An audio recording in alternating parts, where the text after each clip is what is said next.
Welcome to Exponential News, your daily dose of what's happening at the edge of the exponential age. We break down the latest in AI, crypto, space, and frontier tech, so you don't miss the signal in the noise. All right, let's jump right in. On the docket today, we've got a potential cancer vaccine that is just mind-blowing. We're also diving deep into the AI chip wars. It's getting serious. And you'll see how crypto is officially taking over in the real world. And I mean really taking over. Okay, first up, the new AI arms race. And here's the thing, it's not about software anymore. Nope, it's all about the hardware, the actual silicon these things run on. And this is turning into a massive race for, tech sovereignty. So you hear this from Elon Musk, right? The best AI chip by far. Classic Elon. But this isn't just talk. There's a huge strategic move happening behind the scenes here. Tesla actually just shut down their Dojo supercomputer project. They literally called it a dead end, and now they're funneling all that talent, all that brain power, into a single unified chip architecture. And what this all means is, well, it's huge. Tesla is basically telling the world, hey, we're not just a car company anymore. They are making a direct head-on play to compete with the king of AI hardware, NVIDIA. And if they pull this off, man, it could totally shake up not just the car industry, but the entire AI landscape at the same time. But hold on, Tesla's not the only player on the field here. Far from it. Over in Europe, something really interesting is brewing. See this number? 1.3 billion euros. That's how much ASML, the company that makes the machines that make the chips, is pouring into Mistral AI. And just like that, Mistral is now Europe's most valuable AI startup. Boom. And let's be clear, this is way more than just a big check. This is a massive strategic move for Europe. You've got ASML, who are, the undisputed kings of chip-making machines, teaming up with Mistral, who are the top AI minds on the continent. The goal? It's so clear. They're building a European powerhouse, a homegrown champion to take on the tech giants from the US and China. All right, let's shift gears completely. We're moving from silicon chips to the code of life itself. This next story is a huge leap in biotech, and honestly, it could completely redefine how we fight one of humanity's biggest enemies. So, Russia has just announced a new cancer vaccine. It's called Entermix. And the way it works is, well, it's brilliant. It uses the same mRNA tech we all got familiar with during COVID, right? But here's the twist. Instead of going after a virus, it's personalized. It targets your specific, unique cancer cells. It literally teaches your own immune system to become a cancer-seeking missile.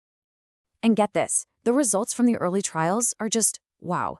We're talking about 3 years of tests on animals, and they saw tumors shrink by 60 to 80%. Just think about that. If this works in humans, it's not just an improvement, it's a total paradigm shift.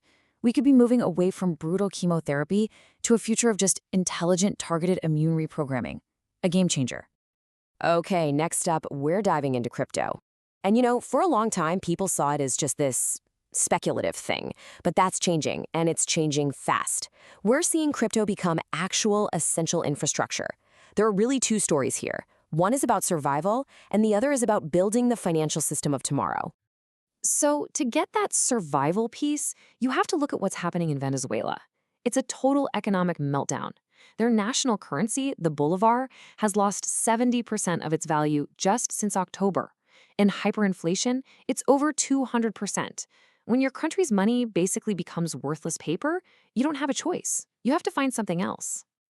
And that something else is stablecoins. For millions of people in Venezuela, crypto isn't some tech bro investment. It's just money. It's how they get paid, how they buy food. They're using stablecoins like Tether, pegged to the US dollar, for everything. We're watching, in real time, crypto replace a national currency. Not because it's cool, but because it's necessary to survive. So this really lays out the two sides of the coin, right? On the one hand, you have Tether being used as an absolute lifeline. But on the other hand, you've got platforms like Ethereum and these really advanced protocols like Hyperliquid. And they're not just about survival. They are building the plumbing, the actual infrastructure for a completely new global financial engine. And when I say they're building infrastructure, it's scaling like crazy. Just look at Ethereum. It just had its biggest month ever. It shattered its all-time record with over 48 million transactions. It processed $320 billion in a single month. This isn't some abstract idea on a white paper anymore. This is massive, real-world adoption happening right now. Okay, for our last section today, we're talking about scaling up on two completely different frontiers. We're talking about industrializing space, literally building factories in the sky, and at the same time, industrializing the mind, building new digital infrastructure for how we learn. Let's kick things off with this number 20. What's 20? That's the number of times a single Falcon 9 booster has now flown to space and come back. Its 20th flight. It's this insane focus on reusability that unlocks everything else for SpaceX. It's the key. And because they can reuse rockets like that, you get this number, over 2,000. That's how many Starlink satellites they've put into orbit in 2025 alone. Just think about that pace. They're basically deploying hardware in space with the speed we used to associate with software updates. It's incredible. Now, let's bring it back down to Earth. From infrastructure in space to infrastructure for our brains. OpenAI is moving fast to get AI into classrooms all over the world. You have Greece, the first entire country to pilot ChatGPT in its high schools. At the same time, India is handing out 150,000 free licenses to students. This isn't a small experiment. This is the industrialization of education happening before our eyes. So when you pull back and look at all this, what do you see? The very foundations of our world, our money, our health, how we get to space, how we learn. It's all being rewritten and at this incredible exponential speed. So it really makes you wonder, right? What's next? What's the next major institution that's about to be completely transformed from the ground up by all this tech? That's it for today's Exponential News. To dive deeper and see how we're building in public, visit exponentialtom.com and join our community.